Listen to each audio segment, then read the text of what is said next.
देश की जनता ने किसे सौंपी सत्ता की चाबी?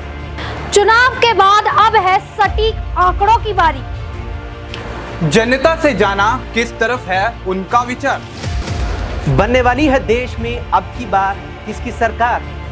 देखिए सबसे सटीक एग्जिट पोल 1 जून शाम 6 बजे से सिर्फ SPN 9 न्यूज पर। नमस्कार, SPN 9 न्यूज आप देख रहे हैं। देश भर में लोकसभा चुनावों के 7वें और आखिरी चरण का मतदान जारी है, जहां 8 राज्यों की बाकी बची 57 लोकसभा सीटों पर वोटिंग चल रही है।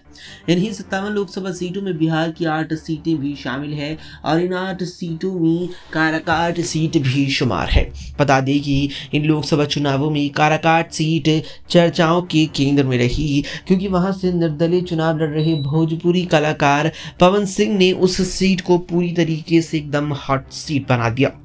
बता दें कि भारतीय जनता पार्टी ने लोकसभा चुनावों के लिए 195 उम्मीदवारों की जो अपनी पहली सूची जारी की थी, उसी में पवन सिंह का नाम शामिल था पश्चिम बंगाल की आसनसोल सीट से, जहां उन्हें मौजूदा सांसद टीएमसी के दिग्गज नेता और बॉलीवुड अभिनेता शत्रुघ्न सिन्हा के सामने चुनावी मैदान में टीएमसी के इनके खिलाफ लड़ना था। लेकिन पवन सिंह ने बीजेपी का वो टिकट लौटाते हुए कहा कि मैं अपने गृह राज्य की ही किसी लोकसभा सीट से चुनाव लड़ना पसंद करूंगा, लेकिन वहां से उन्हें बीजेपी की ओर से टिकट नहीं मिला, लिहाजा उन्होंने काराकाट सीट से निर्दलीय चुनावी मैदान में उतरने का फैसला किया। बता दें कि पवन सिंह के निर्दलीय काराकाट से उतरने के फैसले के बाद से ही वो लगातार सुर्खियों में बने हुए हैं। साथ ही बताते चलें कि इंडिया गठबंधन की ओर से काराकाट सीट से राजा राम सिंह चुनावी मैदान में है, तो इंडिया गठबंधन की ओर से उपेंद्र कुशवाहा यहाँ से चुनाव लड़ रहे हैं। अब देखना होगा कि पवन सिंह यहाँ कैसा प्रदर्शन कर पाते हैं। हालांकि इस बीच पवन सिंह का समर्थन करने और के समर्थन में इनके पक्ष में वोट मांगने के लिए